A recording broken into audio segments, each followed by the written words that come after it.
Good evening. I want to begin with a question that sounds simple enough that we rarely stop to ask it. What is time?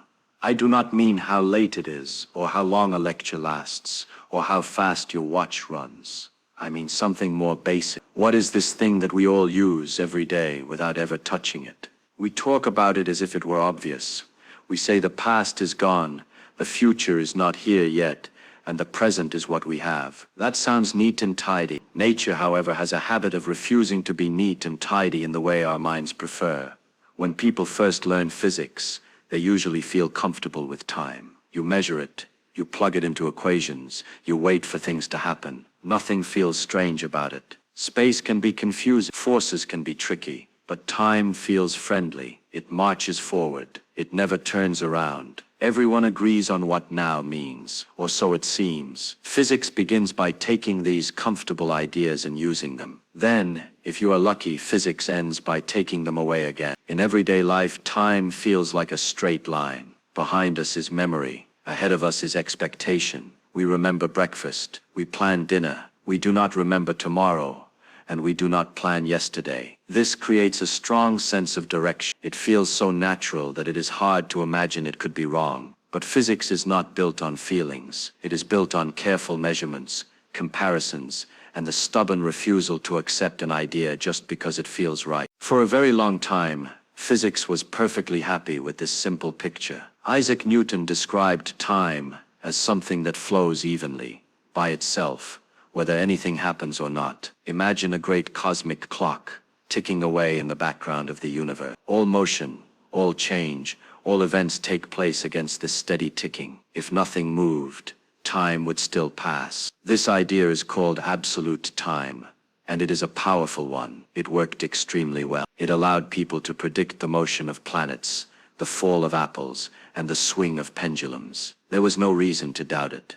Alongside this idea of time grew a new kind of mathematics, calculus. Calculus is often described as difficult, but at heart it is very simple. It is the mathematics of change. If you want to know how fast something is moving, you ask how its position changes with time. If you want to know how something grows, you ask how its amount changes with time. Time sits there like a ruler, laid along the world, and calculus measures how everything else changes as you move along that ruler. The key idea in calculus is the derivative. You can think of it as answering the question, how fast is this changing right now? Not over an hour, not over a day, but at this very instant. To do that, calculus imagines shrinking intervals of time smaller and smaller. You look at what happens in a tiny slice of time, then an even tinier slice, and then you ask what the change would be if the slice were infinitely small. This sounds abstract, but it works astonishingly well. Planes fly. Bridges stand, electronics function. All of this depends on treating time as something smooth, continuous,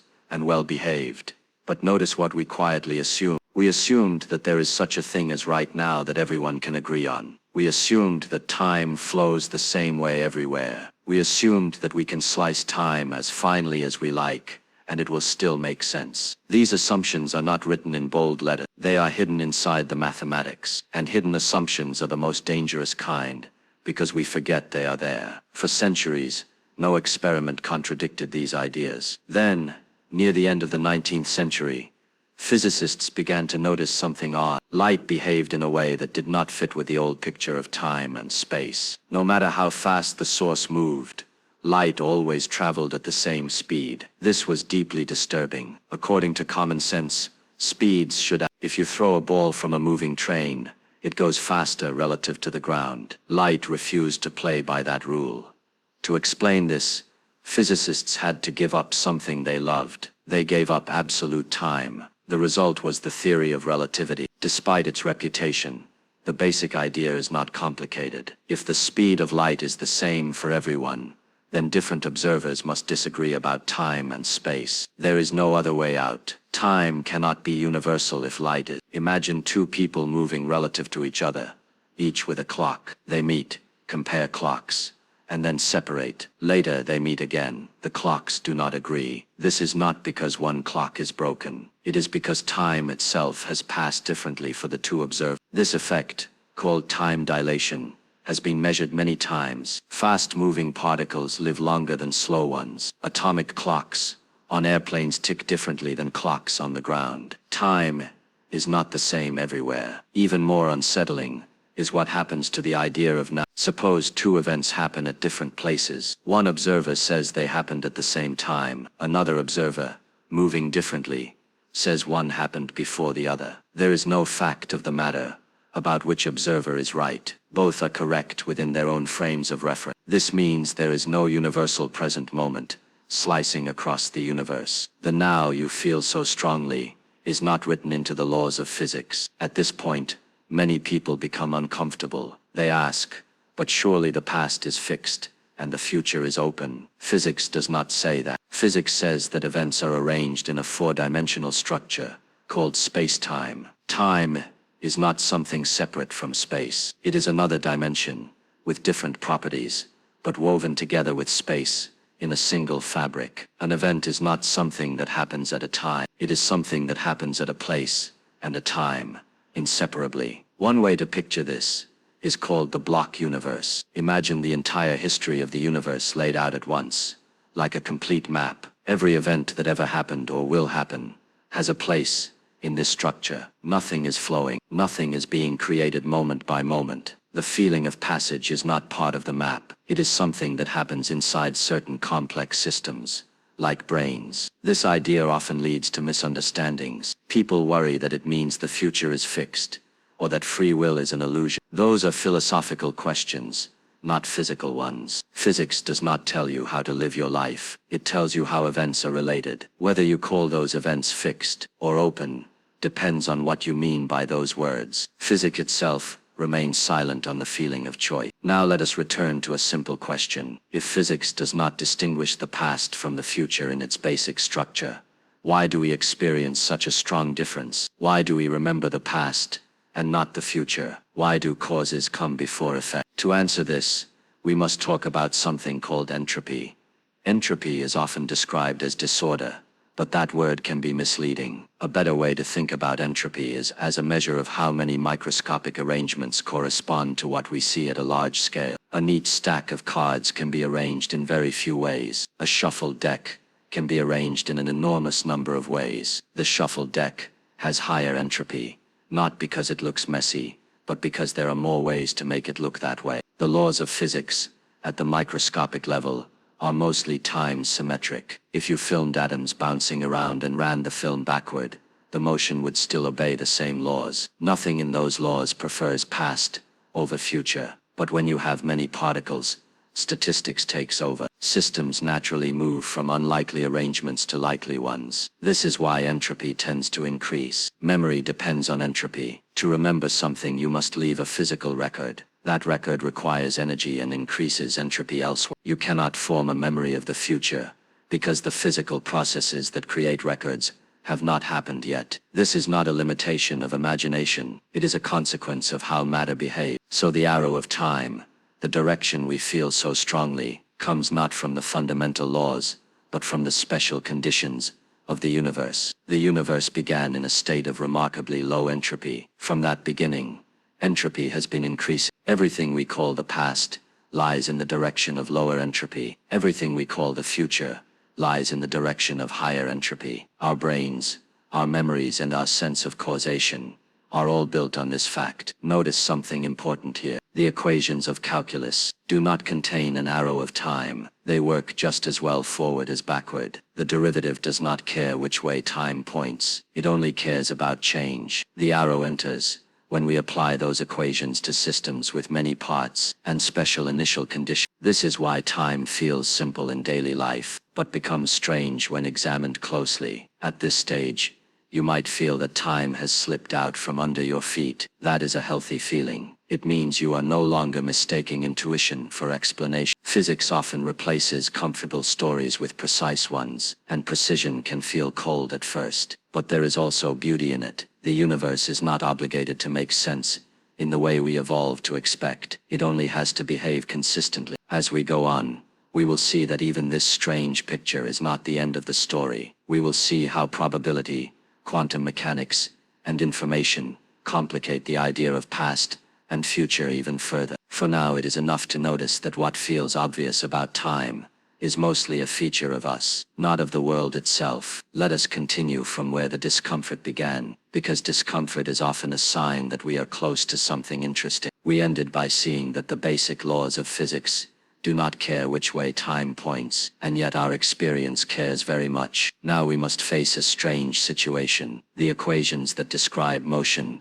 forces, and energy are happy to run forward or backward, but we, sitting here, cannot live that way. Something is missing from the simple story, and that missing piece is not intuition, it is probability. To understand this, we must look more closely at what we mean by prediction. When we predict the future, we are not creating it. We are using present information and laws to estimate what is likely to happen next. This is already a subtle point. Even in classical physics, perfect prediction requires perfect information. If you knew the exact position and velocity of every particle, you could in principle calculate what happens next. But in principle is doing a lot of work here. In practice, this is impossible. This brings us to a famous idea sometimes called a perfect intellect, one that knows everything at a given moment. Such an intellect could calculate the entire future and the entire past. This idea sounds impressive, but it hides a problem. Information itself is physical. To store infinite information, you need infinite resources. Nature does not provide those, so the idea collapses under its own weight. Prediction is always limited, not because laws fail, but because information does. Here calculus returns in a new role. Calculus allows us to describe how systems evolve, but to use it we must specify initial conditions. Where is the object? How fast is it moving? In real life, we never know these values exactly. We know them within ranges. When we calculate the future, we calculate not a single outcome, but a range of possibilities. Even classical mechanics, when applied honestly, is a theory of probabilities. Now let us add another layer. At very small scales, nature behaves in a way that forces probability into the laws themselves. This is the domain of quantum mechanics. I will not use heavy mathematics here, because it is not necessary to understand the message. In quantum physics, particles do not have exact positions